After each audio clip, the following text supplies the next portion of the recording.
এরকম মঞ্চ দেখি নাই। তো এবং সেই পেখমের আবার কিছুটা সমাধির শাড়িতে। এটা হচ্ছে ফার্স্ট অবজারভেশন। সামনে অরুময়দা আছেন, সাথী আছেন, গুণী মানুষ আছেন প্রচুর, সবাইকে আমার প্রণাম, শ্রদ্ধা, ভালোবাসা। শান্তনু যে চমৎকার আবহ করেছেন আগে থেকে একটু বলে দিই। একটি গদ্য কবিতার 3টি লাইন একটু পড়ি। কোনো ব্যথাই চিরকাল ব্যথা থাকে না, শুধু সেই সময় ছাড়া সত্য মিথ্যা সবই সময়ের সাথে সাথে খোলস ছাড়ে, রেখে যায় শুধু দেহাবশেষটুকু।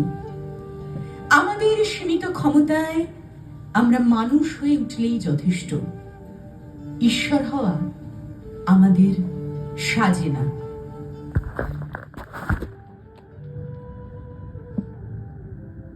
এই সময় তো আমাদের বিভিন্নভাবে নাড়িয়ে দিচ্ছে। কিছুদিন আগের একটি কবিতা,